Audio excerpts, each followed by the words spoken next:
Thanks, Jim. This is Justin Stone from EliteBaseball.tv coming to you with the tip of the week. In a recent podcast, we discussed the differences in definition between attack angle of our bat and the launch angle of the ball. After I did this post, we had several Twitter questions asking me how I use this in a training setting, because I do believe you need to be conscious of this in your training when in a controlled setting. And I said, if you aspire, like we often do in a cage setting, we're hitting indoors, we might have a 30 to 50 foot tunnel, and I'm trying to hit line drives, waist high through the pitcher, that are pounding the back of the screen.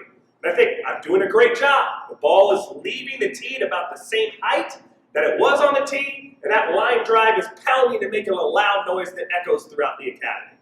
And I said, in reality, that ball's probably hitting the ground 20 feet in front of second base.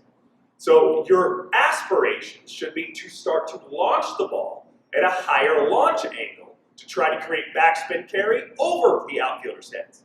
However, today we're going to talk about how the exit velocity of your hit will really determine what launch angle you should be at.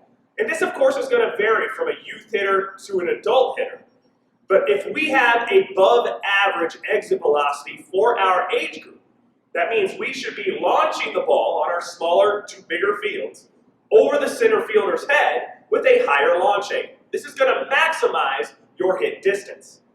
For most average players, that launch angle is going to be a little bit lower. So we're trying to, in a cage setting, hit the back of the cage where the two nets meet, the back wall versus the ceiling wall.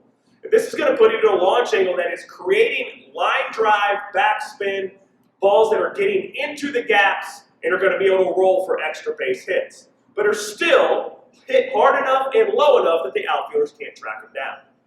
But the lower our exit velocity, if we have a smaller, weaker athlete that doesn't have as much bat speed, we are going to lower our trajectory. And the launch angle should be lower to get it out of the infield, but not looping enough where the outfielders can catch it. So with every player, you end up having to train in a different scenario. And we can't blanket this and saying everybody's launch angle for an adult hitter should be 22 to 28 degrees. Or for a big league guy, we're trying to get over 30 degrees in order to get a ball out of the park. It still varies dependent on how hard you hit the ball.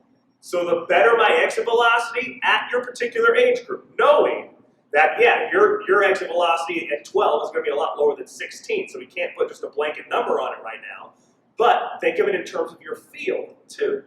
So youth players, even though they're going to have lower exit velocities, are playing on smaller fields, and we still have the opportunity to hit over the players' heads for extra base hit. Higher the exit velocity at your age group, the higher the trajectory of our launch angle. Average guys are going to be a little bit lower in that medium range that I would consider towards the top end of the cage with backspin carry.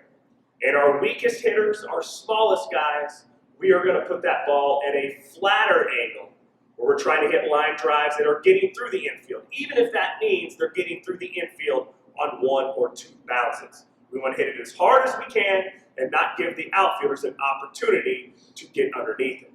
So this is our training tip for the week, is that check out your exit velocity. See how hard you hit the ball against your peers, and then fit the launch angle correct for you.